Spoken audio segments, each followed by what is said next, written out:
téléphone de ma chaîne, j'espère que vous allez très très bien. Aujourd'hui, je suis revenu pour vous présenter une nouvelle vidéo. Dans cette vidéo, je vais vous présenter, je vais vous expliquer comment faire une leçon d'expression orale pour les étudiants, pour les apprenants de CE3, ça veut dire troisième année enseignement primaire. Alors, au cours de la première vidéo, j'ai expliqué la première séance d'expression orale. Et nous avons vu que pour faire une leçon d'expression orale, il passe par 6 phases au cours de la semaine. Elle m'a expliqué les phases par lesquelles elle passe. Alors, au cours de la première vidéo, j'ai présenté la première séance, la phase de découverte de présentation. La première séance qui est composée par 4 étapes. La phase de découverte de présentation, la phase de question de compréhension, la phase d'explication et de mémorisation, et en plus la phase de transition. Ça, ce sont les phases par lesquelles passe une leçon d'expression orale au cours de la première séance. Maintenant, aujourd'hui, on va présenter la deuxième séance et on va expliquer quelles sont les étapes de la deuxième séance. Bon, suivez avec moi. Expression orale sur troisième année enseignement primaire. La méthodologie, ça veut dire la méthode pour faire une leçon d'expression orale au cours de la deuxième séance pour les élèves de la troisième année enseignement primaire. La séance 2 est composée de 4 phases. 4 phases. Premier, on rappelle, quand on dit rappel de la situation de communication présentée au cours de la première séance. La répétition et l'approfondissement de l'explication. Donc on va s'intéresser beaucoup sur la répétition et l'approfondissement de l'explication. Répéter, approfondir les explications. Répétition et correction phonétique. On va s'intéresser beaucoup à la répétition des répliques et à la correction phonétique. Ça veut dire prononcer correctement les mots. Et enfin, la dramatisation. Jouer le rôle du micro-dialogue avec les élèves, ou bien les élèves entre eux. Alors, on commence. Rappel. Alors, par un jeu de questions-réponses, ça veut dire le même, au cours de la deuxième séance, pour faire le rappel, il commence par un jeu de questions-réponses. Ça veut dire qu'il pose des questions aux élèves. Hein? Le professeur retrouve la situation de communication, alors en posant des questions, il arrive à retrouver la situation de communication déjà présentée au cours de la première séance. Des questions sur le lieu, où se trouvent les élèves par exemple, sur l'image. Quels sont les personnages qui se trouvent sur l'image? De quel thème on parle dans cette situation de communication? Hein? Ce sont des questions que les élèves ont connues au cours de la première séance. Donc le maître seulement il fait un rappel pour savoir est-ce que ce qu'il a présenté au cours de la première séance, est-ce qu'il est inculqué, est-ce qu'il est mémorisé dans l'esprit des élèves. Ensuite, elle répète le support avec un groupe d'enfants. Après avoir ces questions, du jeu de questions-réponses, elle reprend le métodialogue, la situation de communication avec les élèves. Voilà le rappel. Voilà le rappel. On passe à B, la répétition et l'approfondissement de l'explication. La répétition, c'est très important au cours de la deuxième séance.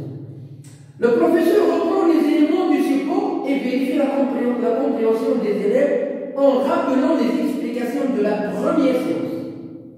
Le professeur reprend les éléments du support. Il reprend les répliques qui composent le support de la situation de communication et vérifie la vérification de la compréhension des élèves. Est-ce qu'ils ont compris? Est-ce qu'il y a eu une ambiguïté ou bien une confusion? Est-ce qu'il y a des lacunes à remédier? En rappelant les explications de la première séance. Il rappelle les explications qu'il a faites au cours de la première séance. Le rappel se fait en utilisant les mêmes procédés pédagogiques que la première séance. Il ne faut pas changer les procédés. Donc, on a présenté la première séance en utilisant des procédés pédagogiques. Donc, ces procédés pédagogiques, il faut les reprendre au cours de la deuxième séance. Voilà. Reprendre les situations d'apprentissage utilisées. Hein? Il faut toujours se baser sur les situations d'apprentissage de la première séance. Donc, reprendre les situations d'apprentissage utilisées durant la première séance. Toujours, il faut se baser du point de départ qui est la situation de communication, qui est le support au cours de la première séance, ça veut dire la présentation et la découverte. Encourager les élèves à s'exprimer, aider les élèves à parler, à s'exprimer correctement, à réutiliser le lexique que nous avons vu et répéter les différentes répliques. Répéter les différentes répliques du micro-dialogue. En répétant, les élèves incultent, les élèves mémorisent, les élèves prononcent bien les répliques et les mots. Donc, le maître, il veille toujours à la bonne prononciation. 2 à 2, en réutilisant le lexique et les situations déjà vues au cours de la première séance. Répétition et correction phonétique. Nous avons vu la répétition et l'approfondissement des explications. Alors maintenant, la répétition et la correction phonétique qui est très très importante.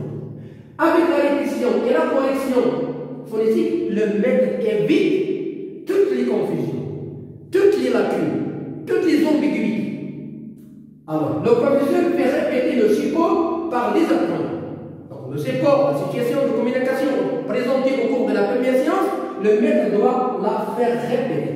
Il doit répéter le support par les élèves en veillant, en donnant une très très grande importance à la bonne prononciation.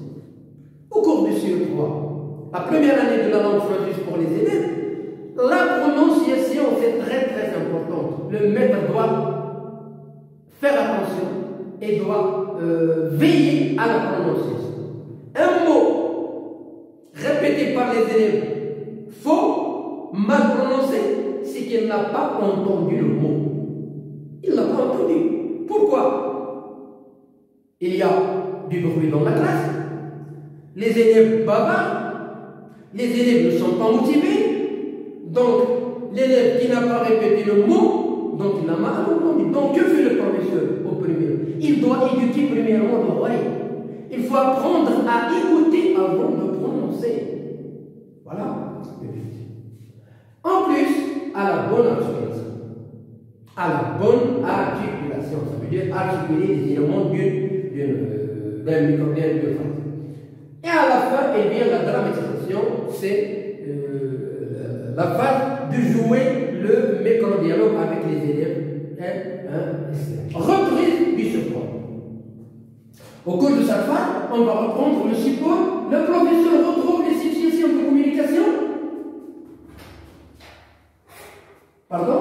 Alors, reprise du support, d'abord le professeur et un élève.